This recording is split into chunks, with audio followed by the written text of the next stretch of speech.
Paulo, bom dia. Vinícius Silveira, da Rádio 98 FM.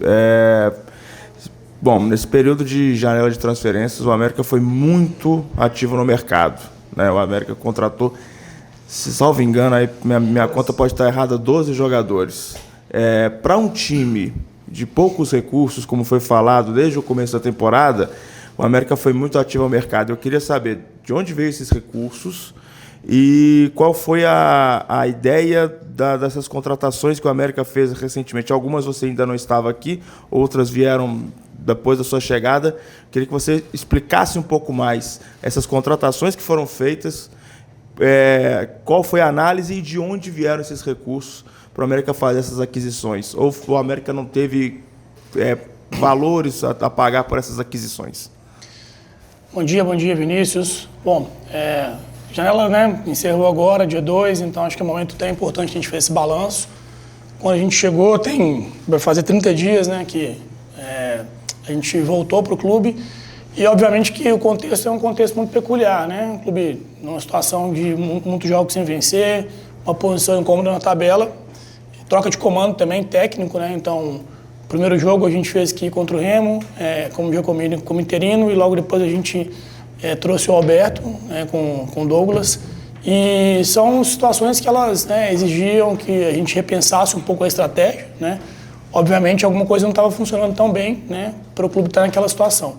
Então, apesar, né, da janela ter se iniciado com 6 contratações antes, né, da nossa chegada, a gente entendia que existia um desequilíbrio no elenco, né? Eu sempre disse desde o primeiro dia que o elenco é bom, a gente confiava, né, na qualidade dos atletas que aqui estavam, mas a gente percebia, né, realmente um desequilíbrio em algumas posições que vinha fragilizando, né, a equipe e, consequentemente, com resultados não tão interessantes.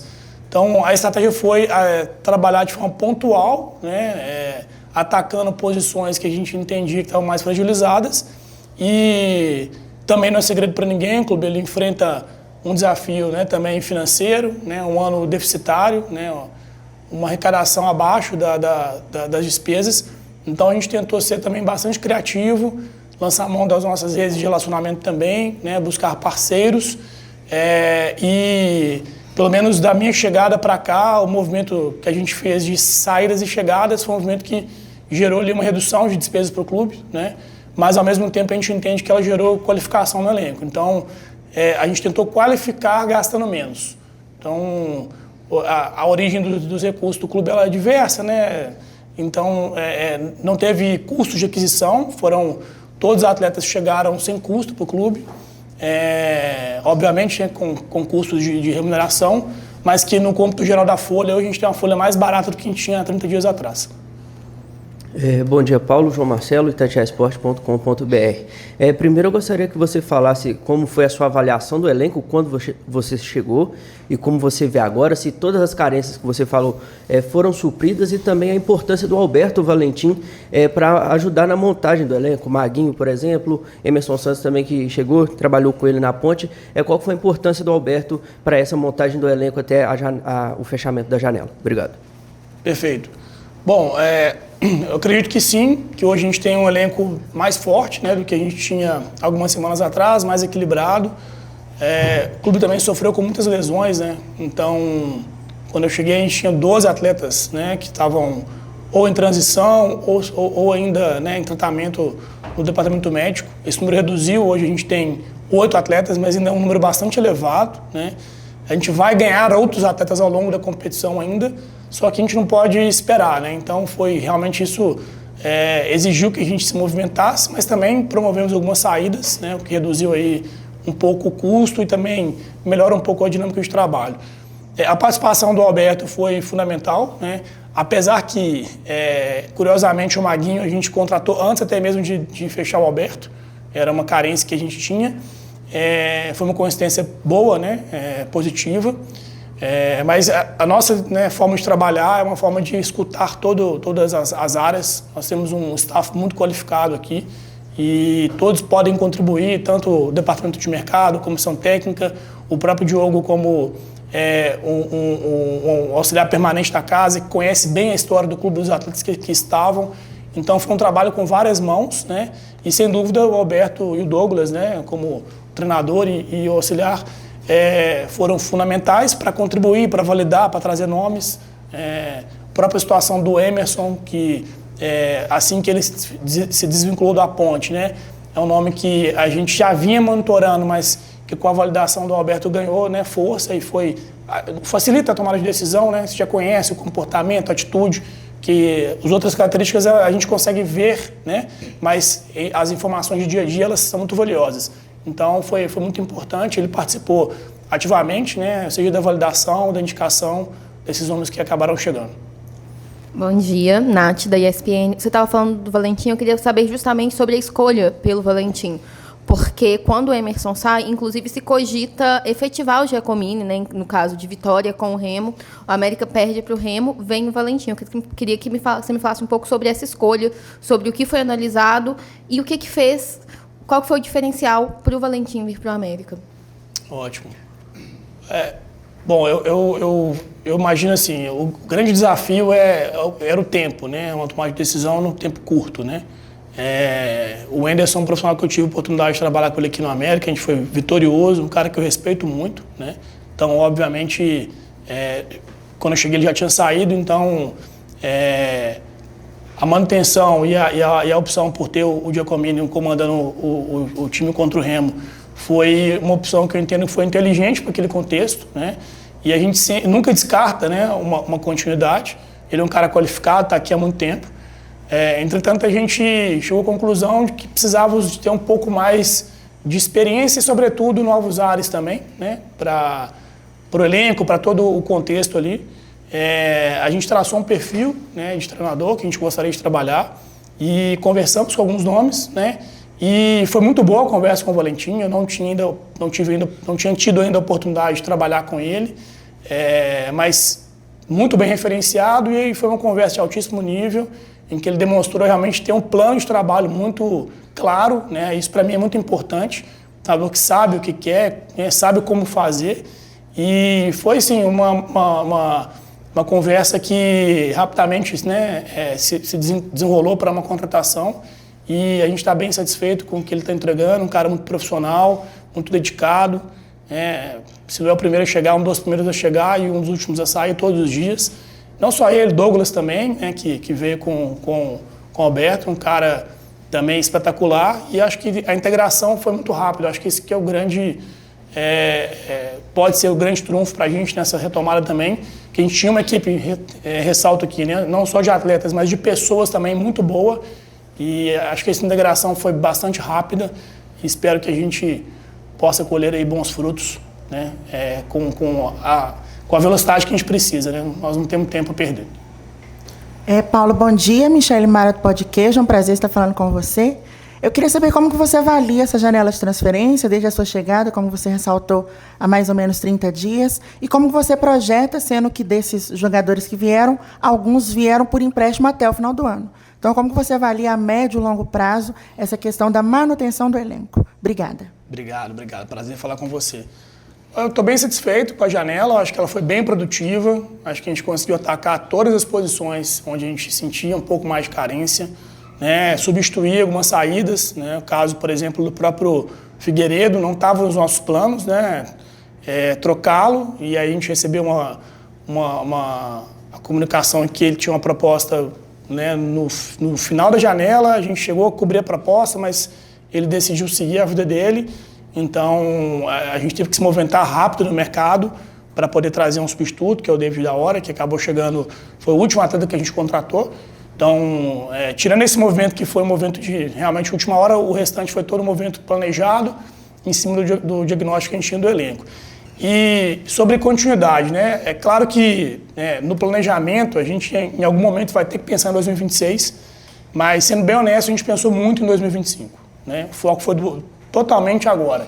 Então, o primeiro estudo era conseguir trazer atletas, né, com características, né, e qualidade dentro do que a gente imaginava, sobretudo que quisessem vir para a América. Né? A gente escolheu um dos, né, grandes, né, pontos, né, de decisão, o cara quer estar aqui, ele quer vestir essa camisa, E primeiro, né, até um ponto aqui bem legal, assim, fiquei bastante satisfeito com a receptividade que o América teve no mercado, apesar do momento que vem passando, ainda continua uma camisa muito pesada e muito desejada, isso foi muito bom.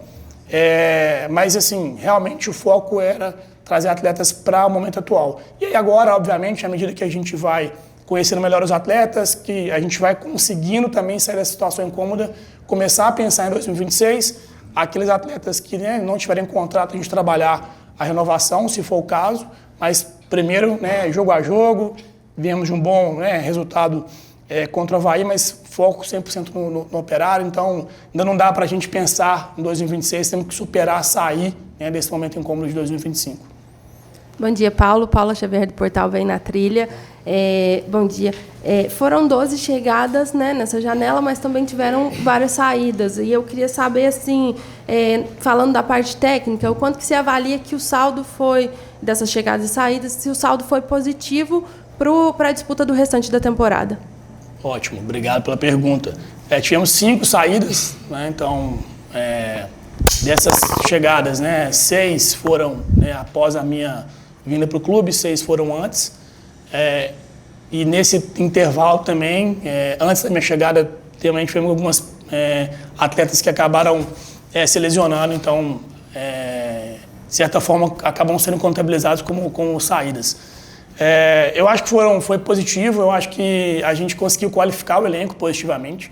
Os movimentos, alguns foram direcionados, né, pelo clube, então, óbvio, né, que se a gente direcionou porque a gente acreditava que eram movimentos positivos tecnicamente.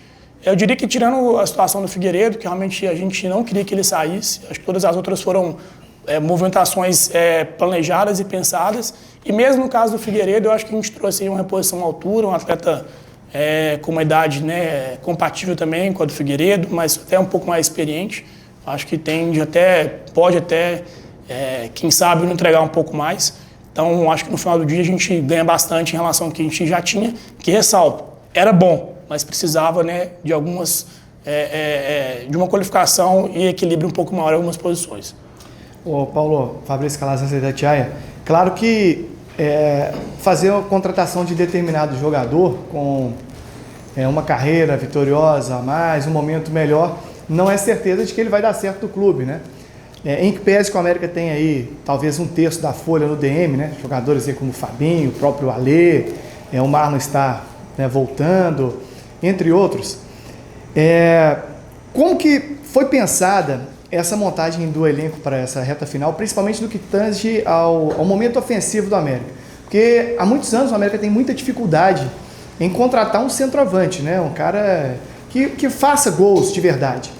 E aí o América optou por, vamos supor, o Rafa Silva, que tem 24 minutos só nesse ano.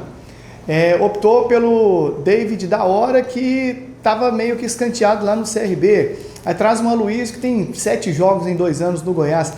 Como é que foi construído isso? Você falou de estar muito feliz com a montagem. Essas peças passaram pelo crivo da comissão, porque não deixam de ser apostas, porque os momentos não eram dos melhores, assim. Como é que foi montado isso? Porque o torcedor ficou um tanto quanto preocupado com quantidade e a questão de qualidade. O América hoje deve ter um terço do elenco de atacantes. Isso não preocupa? Como que vocês pensaram nesse tipo de contratação? Bom, começar do final, né? Em relação à quantidade, a gente tem 8 atletas hoje cedidos ao DM, então, ou em transição ou no DM, então é como você falou, né? Um terço do nosso elenco, né, praticamente, não está disponível para o treinador. E aí a quantidade de atacantes, ela não são tantos atacantes assim, né? Se a gente pensar, por exemplo, na última formação que a gente jogou, a gente usou 3 atacantes de ofício, eles foram trocados ao longo da partida. Então, é natural que você vai usar até 6 ou 7 atacantes numa única partida, né? E aí você tem lesão, você tem suspensão, enfim. A gente trabalhar ali com 8, 9 atacantes não é um número absurdo, né? E sobre essa perspectiva de quantidade versus qualidade, a gente entende, cara, o torcedor quer o melhor possível, né? Mas como eu falei, todo o processo de contratação, ele é um processo feito a várias mãos, né? Com participação da nossa gerência de mercado, né? A gente tem um gerente de mercado, 2 analistas, com a participação da comissão técnica, do Alberto, do Douglas, do Diogo, toda a estrutura técnica também abaixo, com validações físicas, de desempenho, de comportamento. Então, existe uma série de informações que a gente busca, além da validação técnica do que a gente está olhando naquele atleta. Também tem a questão financeira, né? Tem a questão do querer, né? Então, são várias coisas que são avaliadas. Sobre a aposta, né? Eu acho que o momento do atleta, eu acho que a gente tinha dois cenários, né? Ou atletas que não estavam sendo aproveitados ou estavam sendo desempenhando numa divisão inferior. A gente tem que ser bem pé no chão em relação ao que o mercado nos oferece. A gente não vai conseguir contratar. Primeiro que na Série B, quem está jogando não pode jogar, não poderia vir mais, em função da limitação do regulamento, e aqueles que estavam jogando na Série A, eles obviamente têm outro mercado que não é o mercado da América hoje. Então, eu acho que isso é um ponto. E aí, aqui até aproveito para agradecer a confiança de quem veio, né? Porque vários, inclusive, se não todos, tinham situações também para escolha, né? O mercado, por mais que tenham vários jogadores, principalmente para o ataque, ele tem menos opções, né? Acho que o desafio de encontrar o centroavante é o desafio de vários clubes do Brasil hoje, inclusive por característica, né? E até nesse sentido a gente sempre discutia muito com o Alberto das formas de jogar, das possibilidades, e não necessariamente para atacar e fazer gol você precisa ter um centroavante de área, né? Então a gente fez uma escolha, né? Claro que toda escolha tem margem de erro, né? A gente não pode garantir que todos que chegaram vão jogar e vão performar em altíssimo nível, né? O próprio Maguinho, que é um cara que nunca tinha tido uma lesão na carreira dele, né? Talvez o melhor dos números físicos do nosso elenco é dele. E ele teve uma lesão, cara. É imponderável, né? Um trabalho físico do cara é absurdo, mas aconteceu. Então isso a gente não controla. Dentro das variáveis que a gente controla, a gente tentou se resguardar ao máximo, né, de fazer escolhas mais acertadas possível. Agora, se realmente elas vão funcionar, e aí tem uma coisa importante aqui, não necessariamente todas as contratações são atletas que vão chegar e vão ser titulares da equipe, né? Primeiro, a gente tem 5 trocas todas as partidas, então você vai usar 16 jogadores todo o jogo. Então é uma perspectiva que a gente tem que ampliar, né, de cara assim, quem são os atletas que mais atuam. E além disso, né, como eu falei, pela intensidade que se joga hoje, pela entrega, você acaba tendo desgaste, você acaba tendo lesões, você acaba tendo suspensões, então o elenco ele acaba que vai ser muito rodado. Temos convocação, né, o próprio Miguelito cedido da seleção boliviana, por exemplo, é uma baixa também.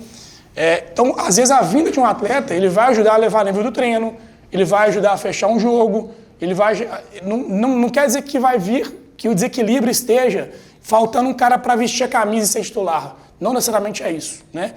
Ainda que todos que chegaram tenham condições e capacidade de se tornarem titulares ao longo do processo, né? O Alberto ele é muito claro nesse sentido. Então, a gente não vai ficar aqui vendendo para o torcedor uma ilusão. Eu acho que a grande resposta a gente vai ter que dar dentro de campo com os resultados, né? E aí, se foram os atletas que chegaram agora que deram esse resultado ou não, para a gente não faz diferença. O importante é que o América vença, né?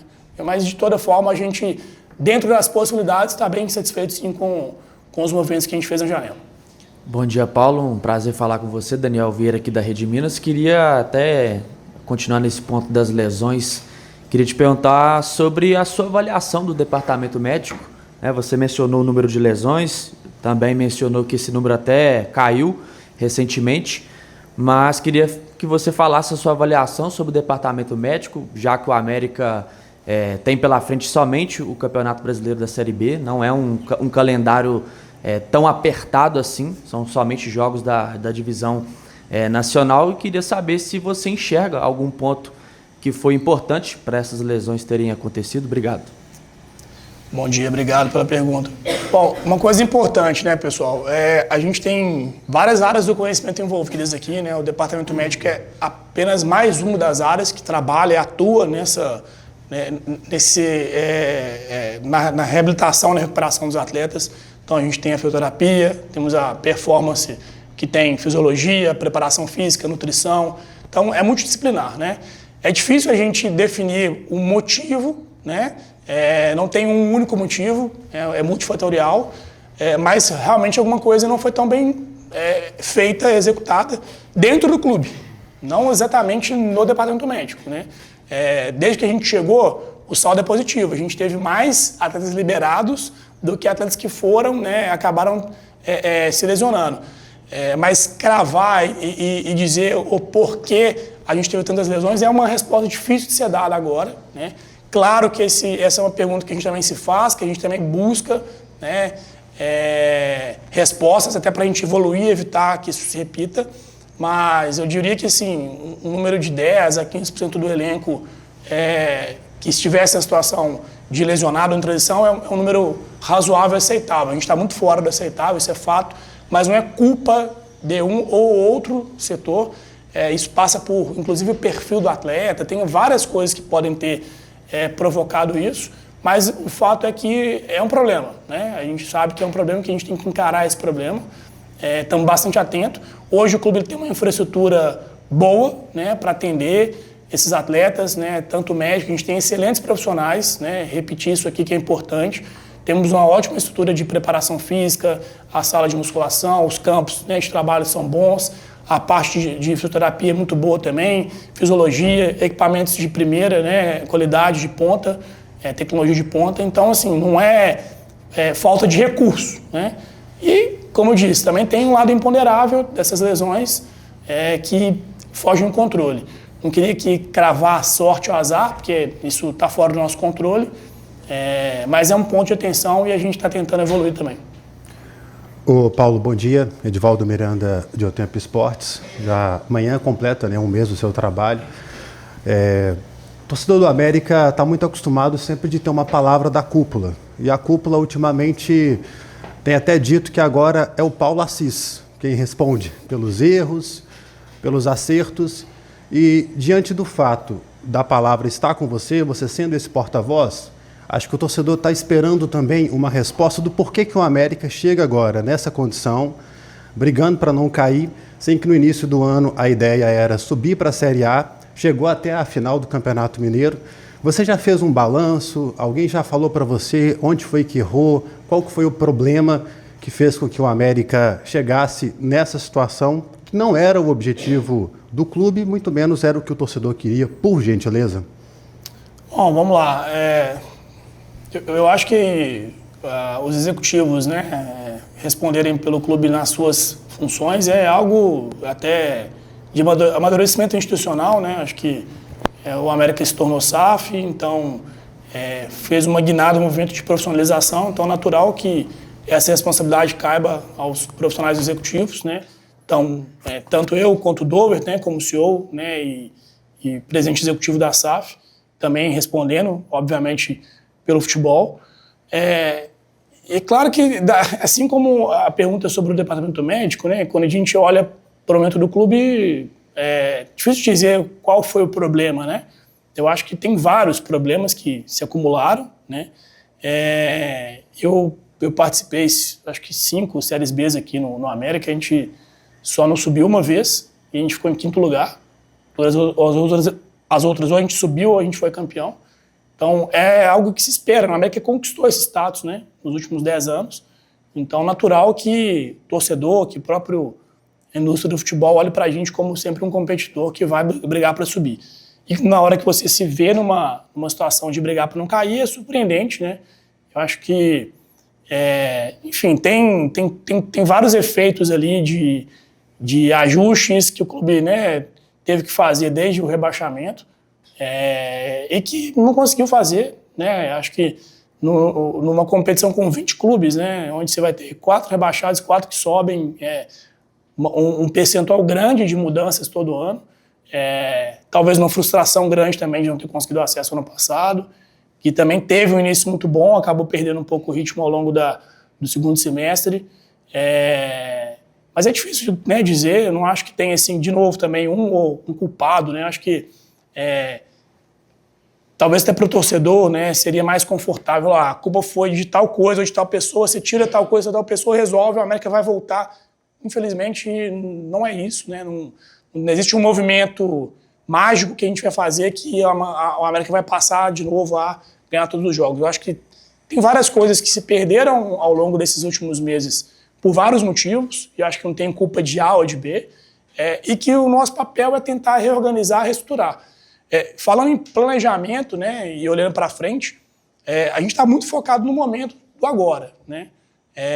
Claro que eu voltei não pensando somente em resgatar o clube, né, e mantê-lo na Série B.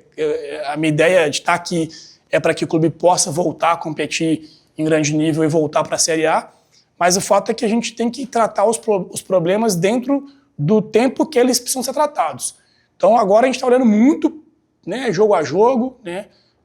A janela foi muito intensa e aí a gente precisou fazer essas movimentações para qualificar melhor o elenco. E com o tempo, na medida certa, a gente vai reorganizar e vai pensar em planejamento para pensar como a gente vai fazer para 2026, para que esses erros não se repitam, né? Para que a gente busque soluções diferentes. Mas eu acho que se a gente olhar em perspectiva, a América mais acertou do que errou nesses últimos 10 anos, né?